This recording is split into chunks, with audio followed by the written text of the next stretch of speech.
Greetings again from this beautiful little place of Bethlehem in Palestine. I'm Brother Peter Bray. I'm Salle Brother, grew up in Waitara in Taranaki and came to Bethlehem University at the end of 2008 to be the Vice Chancellor here.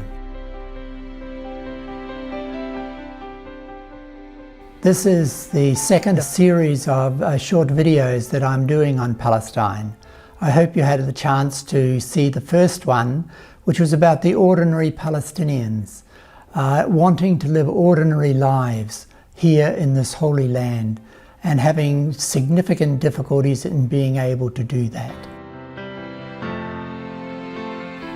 There are many difficulties that the Palestinians face, and I think one of the biggest ones is around movement. The restrictions on them are being confined in all sorts of ways. And I think the people here in the West Bank, behind the wall in Bethlehem and in Palestine, are having great difficulty getting out of this little enclave. And I think the experience of our students show very clearly what that means. I have to cross checkpoints, which is something really hard for me as a Palestinian, because first of all it takes time, and second thing, it's not an easy situation to stand in line to show your ID and have a soldier tell you if you can pass the checkpoint or not. It might be a bit dangerous sometimes. The biggest challenge, I'd say, is crossing the checkpoint. Not just crossing the checkpoint, but the checkpoint itself. Because not only is it a hassle to go to the university and then come back every day, it also limits my ability to see my friends. Living under occupation is hard for us because the situation is unpredictable. You may get arrested on the checkpoint for no reason. You may, at the checkpoint, wait for several hours. Almost half of our students come from Jerusalem. Each day they are faced with the possibility in coming on the bus, of the bus being stopped, of the Israeli soldiers forcing them off the bus, where they can be interviewed, or they can be arrested, or they can have a gun put in their face before they come to Bethlehem University. And then going back into Jerusalem, they face the prospect at the checkpoint. And these restrictions on them make it very, very difficult when they come to Bethlehem University. So one of the things I'm particularly conscious of is what Bethlehem University can do to help those students cope with that. And one of the things that I keep emphasizing here is that we want them, when they step onto this campus, to know that they are safe. That nobody's going to arrest them here, nobody's going to interrogate them here, nobody is going to put a gun in their face here. This is a safe place for them. And so I talk about this as being a little oasis of peace in the midst of all of the stuff that's going on around them. And I think that's one way in which we at Bethlehem University are seeking to support the Palestinian students here.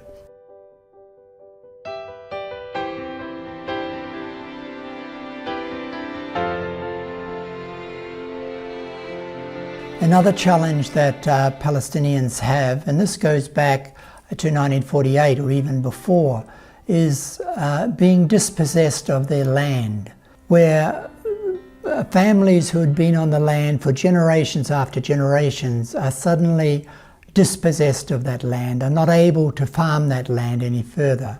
Another thing is the restrictions that the settlers put on them.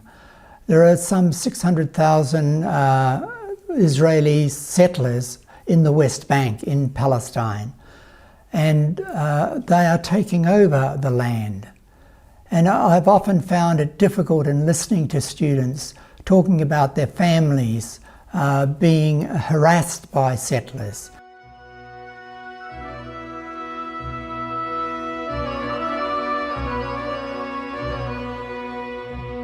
One student told me about their great-great-great-grandfather's olive tree. And what was happening was that the settlers were putting pressure on them, and they had to watch as that olive tree was burnt.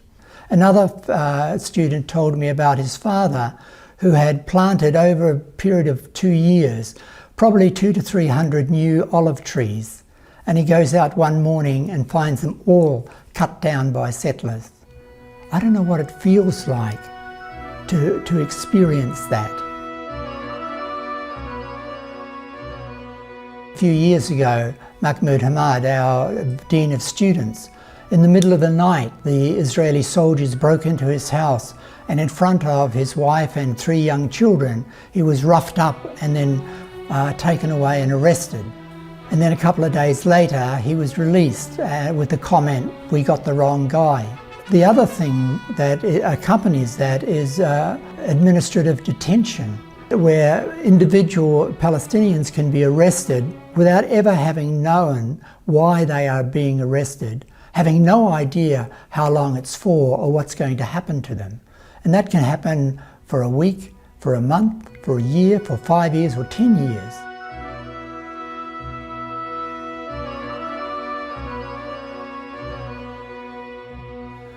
One of the things we take for granted in New Zealand is the water that we have. In fact, it rains so much there. Here in Bethlehem, for example, we had rain at the end of March, and we're expecting next shower of rain towards the end of October. So water is very precious here, but the Palestinians have no control over that water, and they have tanks on the roof of their houses to try to conserve water, but the water controlled by the Israelis may not be turned on for 2 or 3 weeks. And it's that unpredictability that is part and parcel of life here in Palestine.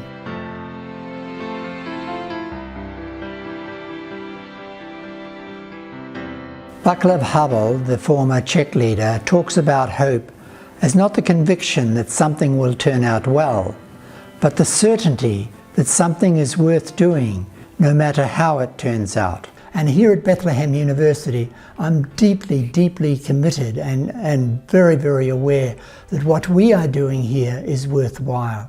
It is worthwhile for us to create an environment, to develop an atmosphere, to provide opportunities for our students to gain the skills, acquire the knowledge, and develop those virtues and attitudes that's going to enable them to live life as fully as they possibly can, despite the occupation, despite the restrictions that they are continually facing.